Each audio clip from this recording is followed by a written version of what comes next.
স্বাগতম জনাইছোঁ কেৰিয়াৰ আছামৰ নতুন এটা ভিডিঅ'লৈ। তো বন্ধু বান্ধৱীসকল, অসম পুলিচৰ SIৰ এডমিট কাৰ্ড ৰিটেন এক্সামৰ লিংক এক্টিভেট হৈছে, ডাউনলোড কৰিব পাৰিব এতিয়াৰে পৰা। ঠিক আছে, তো আজিৰ ভিডিঅ'টোত এডমিট কাৰ্ডসমূহ কেনেকৈ ডাউনলোড কৰিব সকলোখিনি দেখাই দিম ষ্টেপ, আৰু লগতে যিখিনি কেণ্ডিডেটৰ এডমিট কাৰ্ড ডাউনলোড কৰিবৰ বাবে এপ্লিকেশ্যন আইডিটো হেৰাইছে বা যিখিনি কেণ্ডিডেটৰ এপ্লিকেশ্যন আইডিটো নাজানে তেওঁলোকে কেনেকৈ এপ্লিকেশ্যন আইডিটো লাভ কৰিব, তাৰ পাছত এডমিট কাৰ্ডসমূহ ডাউনলোড কৰিব পাৰিব, এই ভিডিঅ'টোতে আপোনালোকক বুজাই ক'ম। তো ভিডিঅ'টো সম্পূৰ্ণ শেষলৈকে চাব, সৰু ভিডিঅ' হ'ব। ঠিক আছে, তো ডেছক্ৰিপশ্যনত এডমিট কাৰ্ড ডাউনলোড কৰাৰ লিংকটো দি দিছোঁ। প্ৰথমতে মই এডমিট কেনেকৈ ডাউনলোড কৰিব লাগে দেখাই দিছোঁ।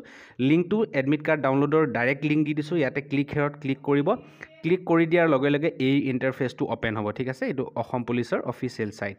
তো ইয়াতে আপোনালোকৰ এপ্লিকেশ্যন নাম্বাৰটো পুট কৰিব। কৰাৰ পাছত আপোনাৰ নামটো দিব, কেণ্ডিডেটজনৰ নামটো দিব। তাৰপাছত দিব লাগিব ডেট অফ বাৰ্থ। প্ৰথমতে ডেট দিব, তাৰপাছত মান্থ দিব, তাৰপাছত ইয়েৰটো ইয়াতে ছিলেক্ট কৰিব। তাৰপাছত আপোনালোকে এই যিটো কেপচা আহিছে এই কেপচা কোডটো বহাব লাগিব ইয়াতে। ঠিক আছে, এই কেপচা কোডটো যেনেকৈ আছে তেনেকৈ ইয়াতে বহাই দিব। ঠিক আছে, বহাই দি এই ডাউনলোড অপশ্যনটোত বাটনটোত ক্লিক কৰি দিব। ক্লিক কৰি দিয়াৰ লগে লগে আপোনালোকে ডাউনলোড কৰিব পাৰিব। ঠিক আছে, চাওক বহুতো বন্ধু বান্ধৱীৰ এপ্লিকেশ্যন আইডিটো হেৰাইছে, তেওঁলোকে কেনেকৈ ডাউনলোড কৰিব চাওক। এপ্লিকেশ্যন আইডি হেৰুৱাৰ কাৰণে ইয়াতে ডাইৰেক্ট ৰিকভাৰ কৰাৰ লিংক দি দিছোঁ, ডেছক্ৰিপশ্যনতে পাব। ছেম লিংকতে গৈ আপোনালোকে কৰিব পাৰিব। ঠিক আছে, তো অকণমান তলত গ'লে দেখাই পাব ইয়াতে এপ্লিকেশ্যন আইডি ৰিকভাৰ লিংক বুলি ইয়াতে দিয়া হৈ আছে। তো ক্লিক হেৰত ক্লিক কৰিলে আপোনালোকে এপ্লিকেশ্যন আইডিটো ৰিকভাৰ কৰিব পাৰিব। কেনেকৈ কৰিব চাওক, এইটো হৈছে বেলেগ লিংক। ঠিক আছে, এইটো এপ্লিকেশ্যন আইডিটো ৰিকভাৰ কৰাৰ লিংক। ঠিক আছে, তো ইয়াতে আপোনালোকে কি কৰিব লাগিব, আপোনালোকে যিটো মোবাইল নম্বৰ দি এপ্লাই কৰিছিলে সেই নম্বৰটো ইয়াতে পুট কৰি দিব।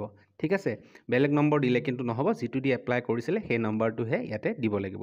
সেই নম্বৰটো পুট কৰি দিয়াৰ পাছত ঠিক তেনেকৈ ইয়াতে ডেট অফ বাৰ্থটো বহাব লাগিব। এই কেলেণ্ডাৰখনৰ ঘৰটোত আপোনালোকে টিক কৰিব। কেলেণ্ডাৰখনত টিক কৰি দিয়াৰ লগে লগে এনেকৈ আহিব। ইয়াতে প্ৰথমতে আপোনাৰ মান্থটো দিব লাগিব, তাৰপাছত ইয়েৰটো, তাৰপাছত ডেটটো ইয়াতে ছিলেক্ট কৰিব যিটো ডেটত হৈছে। ঠিক আছে, তো ডেটটো ছিলেক্ট কৰি দিয়াৰ লগে লগে আপোনালোকে এই লগইন যিটো বাটন আছে এই লগইন বাটনটোত ক্লিক কৰি দিব। লগইন বাটনটোত ক্লিক কৰি দিয়াৰ লগে লগে আপোনালোকৰ এপ্লিকেশ্যন ফৰ্মখন আহিব বা এপ্লিকেশ্যন নাম্বাৰটো তাৰ পৰা পাই যাব। ঠিক আছে, তাৰ এপ্লিকেশ্যন নাম্বাৰটো লৈ পুনৰ আপোনালোকে এডমিট কাৰ্ডৰ ডাউনলোডৰ লিংকটোত যাব। লিংকটোত গৈ application number, date of birth আৰু আপোনালোকৰ নামটো বহাই এডমিট কাৰ্ডসমূহ ডাউনলোড কৰিব পাৰিব। ঠিক আছে, তো বন্ধু বান্ধৱীসকল আৰু যদি কিবা অসুবিধা হয় তেনেহ'লে কমেণ্ট কৰিব, আমি ছল্ভ কৰিবলৈ ট্ৰাই কৰিম।